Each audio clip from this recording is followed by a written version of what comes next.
Welcome back to Morning Barbados. I know you've been watching and trying to peer over my shoulder and look for Cassandra. She's not here this morning. She should be here tomorrow, though, all things being equal. So whatever you're up to now, Cassandra, be careful.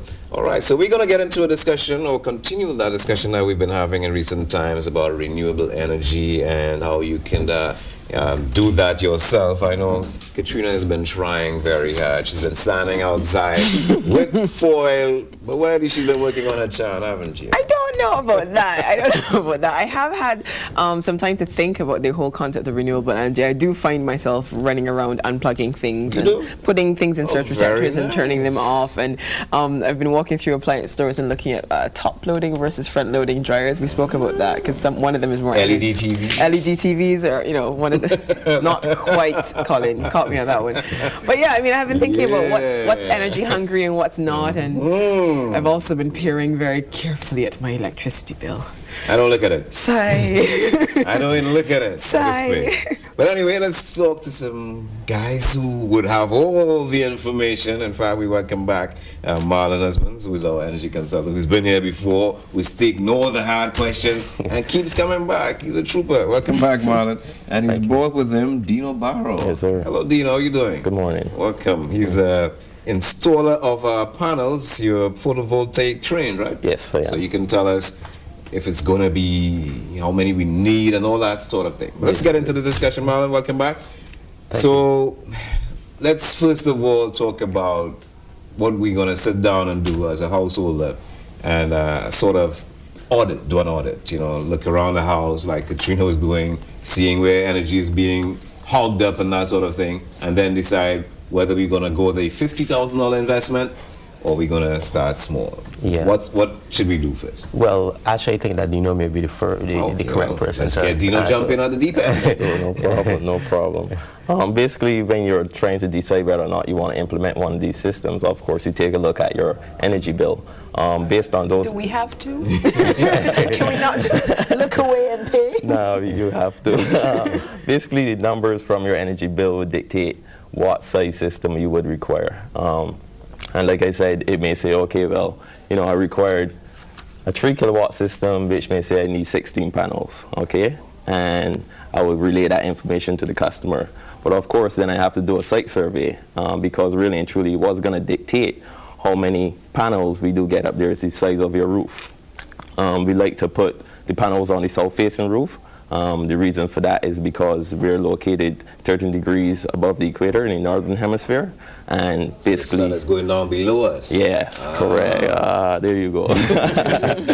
So that's basically why we use the south-facing roof. And of course, it will be getting sun from start to finish. Sun rises in the east, sets in the west.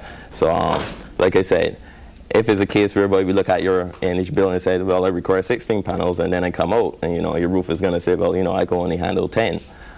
Basically, then you will have to take into consideration that rather than supplementing your electric bill 100%, it will basically offset your bill by some percentage. You threw out a number, you said like 5 kilowatts. So yes. I want to know how much kilowatts it takes to run an average home. Let's say you have one refrigerator, two, because I was looking at a generator the other day, and I had to admit to myself, like, if I were to pick a generator, I wouldn't know which one based on the numbers. So explain that. Like, all right, it's quite hard to say by an average house, you know, what energy consumption we have, because like I said, each person's usage is going to differ.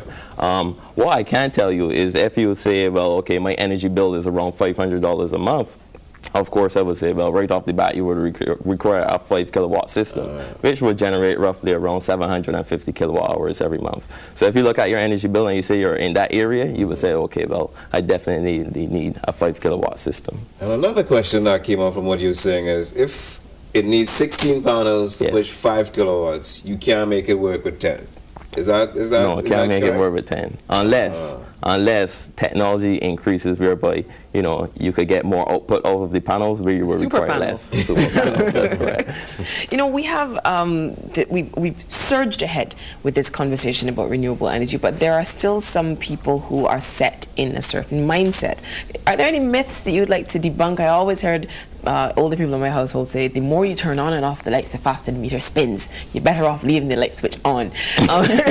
You know, are there any myths that you'd like to debunk for the people who are still not convinced that all of this gobbledygook with the panels that you're on about is the way forward? Any myths? I won't say any myths. There are basically some things you can do to reduce your energy consumption right away. Of course, you know, there's the traditional changing out of lights. I usually tell persons anything that is generating heat or cooling are your main energy consumers. All persons with pumps, those really are parasites of energy. All right, so if you have a pool pump or a palm pump or anything like that, they definitely use up a lot of energy. Of course, I also tell persons, see your television, anything that works with a remote, once you have it plugged in, is on like a standby power. So even though you think it's off, it's still on, because I'm still waiting for you to say, oh, well, turn me on with the remote. So like key things like that, you could make tweaks and twerks in your little energy consumption, daily practices, and say, okay, well, you know what, I can reduce my energy bill right away. Then, if you're saying to considering one of these systems, of course, I also tell you, try to make your house as energy efficient as possible, because, like I said, your energy consumption is going to dictate what size system you do require. And if you get your energy consumption down, of course, the size system you require is much less. So basically, that's how you have to look at it as well. Yeah. All right. So. Sorry. Yeah, Can I add? go ahead. Yeah, go ahead. In terms of the mindset of the society, not necessarily a myth, but a way of thinking, I guess I would say.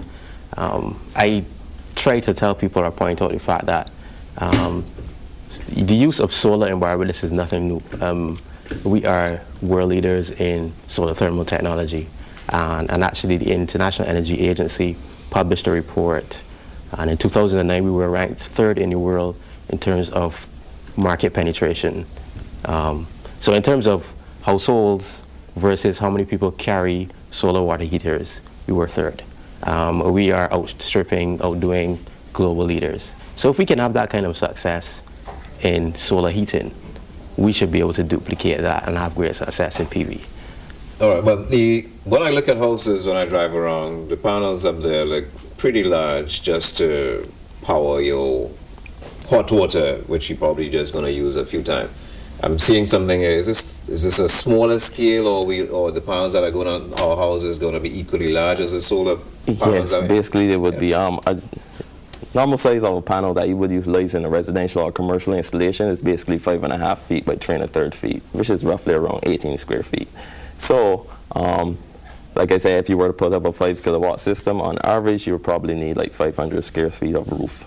Where I was going with that question, right, is do we have like energy in those panels on our roof right now that we could possibly use for something else other than heating water? Well, it is I'm sure you know it is a different technology. Okay, it's a different type of technology, a different way of capturing. Just checking, you know, run a little wire down. Yeah, let me just clarify some things.